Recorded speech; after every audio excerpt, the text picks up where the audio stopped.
तो एक वीडियो मैंने पहले बनाया था कि अपने बच्चों को संस्कार जरूर दें। संस्कार आपकी पीढ़ी दर पीढ़ी को सुधार सकती है। संस्कार आपके जीवन में खुशहाली ला सकती है।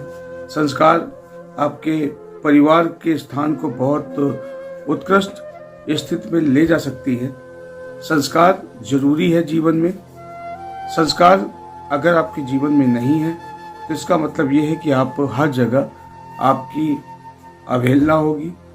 आपको जो स्थान मिलना चाहिए वो नहीं मिलेगा। मैं आपको एक छोटी सी कहानी सुनाना चाहता हूँ। एक इंसान बहुत मेहनत से काम करके एक छोटा सा कारोबार शुरू करता है और अपनों के आशीर्वाद से, ईश्वर की कृपा से वो व्यवसाय उसका बहुत अच्छा चलने लगता है। जिसके पास 2 वक्त की खाने की रोटी का इंतजाम बड़ी मुश्किल से होता था, आज वो कईयों का पेट भर रहा था। बहुत सारे लोगों को अपने यहाँ काम देकर उनके परिवार की जरूरतों को पूरा कर रहा था। बहुत नाम हो गया था और बहुत ही ज्यादा जो है वो लोगों की भलाई का कार्य करने लगे थे। साथ में अपने बेटे को भी वो संस्कार दे रहे थे और उनका बेटा उनको देखते हुए बढ़ रहा था कि कैसे उनके पिता अपने माता पिता का ध्यान रखते हैं, अपनी पत्नी और बच्चों का ध्यान रखते हैं, अपने रिश्तेदारों का, आस पड़ोस के लोगों का ध्यान रखते हैं, कैसे उनको सम्मान देते हैं और वही सम्मान कैसे उनको मिलता है। धीरे धीरे वक्त गुजरता गया और पिता की अब उम्र हो चली थी, तो पिता ने अपने बेटे से कहा कि बेटे अब तुम भी कारोबार में हाथ बटाया करो, क्योंकि कारोबार में हाथ बटाते रहो, उसको सीख लो, क्योंकि अब शायद मैं बहुत ज़्यादा दिन तक काम करने की स्थिति में नहीं रहूँगा। बेटा अपने पिता की बात सुनकर उनसे सहमत हो जाता है और उनके साथ ऑफिस जाने लगता है। धीरे धीरे वक्त और गुजरता है और पिता ने अब जो है अपने कारोबार को देखना बिल्कुल बंद कर दिया था। सब कुछ बेटे के ऊपर छोड़ दिया था और घर पे रहने लगे थे। बेटा अपनी पूरी मेहनत के साथ में और बिल्कुल अपने पिता के नक्शे कदम पर चलते हुए, अपने पिता का बहुत ही ख्याल रखते हुए, अपने आस पड़ोस के लोगों का सम्मान करते हुए, अपने रिश्तेदारों का सम्मान करते हुए वो जो है अपनी ज़िंदगी को व्यतीत कर रहा था। अपने कर्मचारियों का भी बहुत ध्यान रखता था। वो माँ पहले ही गुजर गई थी। जीवन में केवल एक पिता थे जिन्होंने उसको माँ और पिता दोनों का प्यार दे रखा था। उसकी शादी हो जाती है, बहू आती है, वो भी बहुत सम्मान के साथ अपने ससुर जी को, मतलब अपने पिताजी को रखती है और इस प्रकार से जिंदगी चल रही होती है।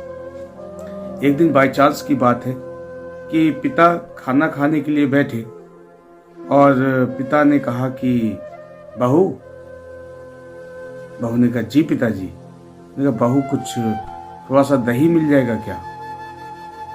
तो बहू ने कहा पिताजी दही तो है नहीं, मैं इनसे बोल दूंगी शाम को आएंगे तो ये लेते आएंगे। तो पिता ने कुछ नहीं कहा, उसने अपना खाना खाया और खाना खा के अपने कमरे में चला गया। ये सारी बातें उनका बेटा सुन रहा था बैठे हुए, जो कि ऑफिस जाने की तैयारी में लगा हुआ था। उसके लिए भी खाना लगाया गया। जब खाना लगाया गया तो देखा कि कटोरी भरकर दही उसकी थाली में था। तो उसने कहा कि पिता ने, जब पापा ने दही मांगा तब नहीं दिया आपने और आप हमको दही दे रही हैं। तो बोले अगर आप उनको दे देते तो आपको क्या दे देते, आप इतनी मेहनत करते हैं, इतना काम करते हैं। बेटे ने कुछ नहीं कहा और वो अपने ऑफिस के लिए चला गया। लौट कर आया, उसने अपने पापा से कहा कि पापा ये चलिए। तो पापा ने बोला कहाँ? बोले पापा ऐसा है कि आपके लिए कटोरी दही का इंतजाम करना है और आपकी शादी करवानी है फिर से। तो पापा बोले कि अरे क्या पागलपना है ये, मैं इतनी उम्र का हो गया हूँ, ये कोई मेरी उम्र है शादी की? अरे मेरी उम्र तो है अपने बच्चों के साथ उठने बैठने की, खेलने की, उनके बच्चों को खिलाने की।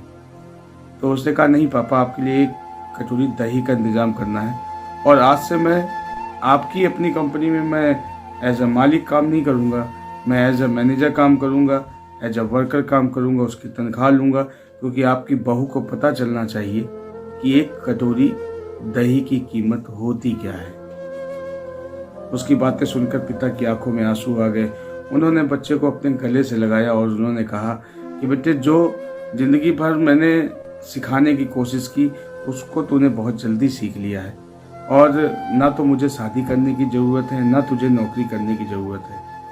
बहू को भी अपनी गलती पे बड़ा पश्चाताप हुआ और उसने कहा कि पापा आज से मैं आपकी बहू नहीं, आपकी बेटी हूँ।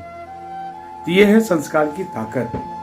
सब लोग हंसी खुशी रहने लगे, तो इसलिए अपने बच्चों को संस्कार दीजिए। जो बच्चे अपने बड़ों का सम्मान नहीं करते हैं, उनसे बदजबानी करते हैं, उनसे जबान लड़ाते हैं, अपने रिश्तों को भूल जाते हैं, ना तो उन बच्चों का और ना ऐसे परिवारों का कभी भला होता है, क्योंकि इनका गर्त में जाना तय है। तो अपने परिवार को आगे बढ़ाइए, अपने बच्चों को संस्कार दीजिए ताकि जीवन आपका सुखमय हो सके। तो एक छोटी सी कहानी थी, उस छोटी सी कहानी के आगे पीछे मैंने कुछ जोड़ दिया। तो उम्मीद है कि आपको पसंद आएगा। प्लीज़ चैनल को लाइक करें, कमेंट करें, शेयर करें और सब्सक्राइब जरूर करके बेल आइकन को दबाएं। अपना प्यार दें। आपका सपोर्ट हमारे लिए बहुत ज़रूरी है। आज मैं वीडियो अकेले बना रहा हूँ क्योंकि नीता जी उधर काम में लगे हुए हैं, बच्चे भी अपने काम में लगे हैं। तो मिलते हैं अपने नेक्स्ट वीडियो में, तब तक bye bye and take care. Love you all.